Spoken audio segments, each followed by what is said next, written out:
سلام بچه‌ها، من دیرین پلیرم از کانال اسکای موشن.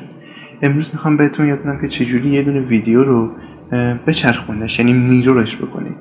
کاربردش واسه کسایی که میخوان آموزش رقص ببینن و ویدیو رو از مثلا داخل یوتیوب دانلود کردن، ولی خب وقتی بخوای با اون ویدیو برقصی برعکس میرقصی، یعنی چجوری دوربین برعکس فیلم برداری میکنه واسه شما. برای اینکه بتونی اصول دقیق رقص رو رعایت بکنی موقع آموزش، باید از این افکت استفاده بکنی. حالا چجوری؟ بریم با هم دیگه ببینیم، ولی قبلش حتما دکمه سابسکرایب رو بزن و دکمه زنگوله بغلش هم همینطور و یه لایک هم به ما بده اگه دوست داشتی. خب حالا اگه موافقید با هم دیگه بریم این آموزش کوتاه رو ببینیم. برو بریم.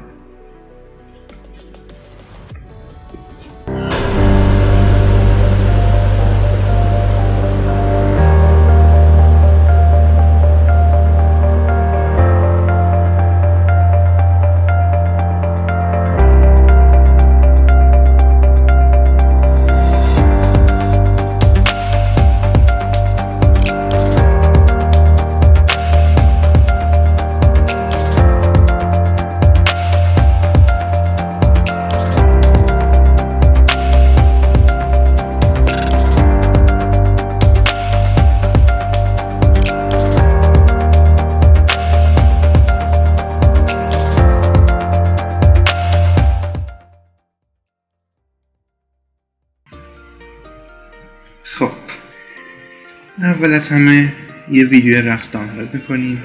من این ویدیو رو از یوتیوب 1 میلیون دنس استودیو دانلود کردم. با اجازه از اونا امیدوارم ناراحت نشن، از ویدیوشون استفاده کنیم و بهتون یه رقص یاد بدم. یه نگاه به رقصه بندازید، بعد با هم ادیتش میکنیم.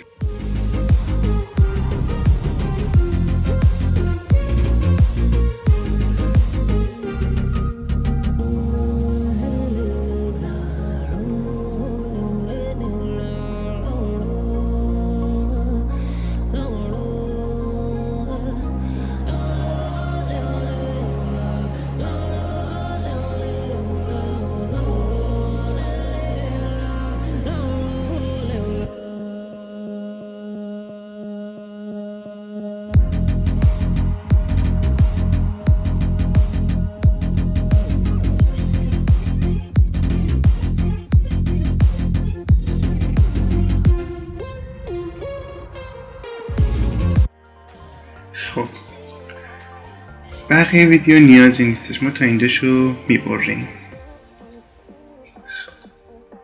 میریم از افکت بیسی 3D استفاده میکنیم، میندازیمش روی ویدیو و این بخش رو میچرخونیم.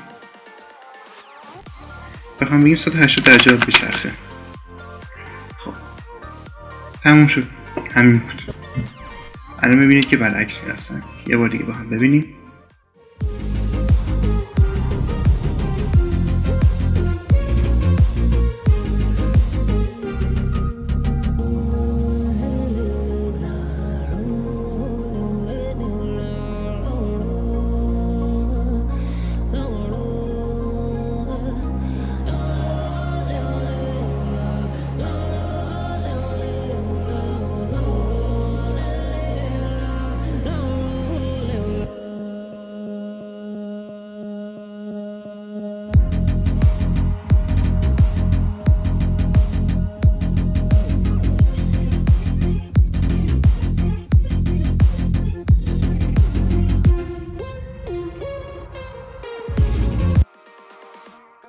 خب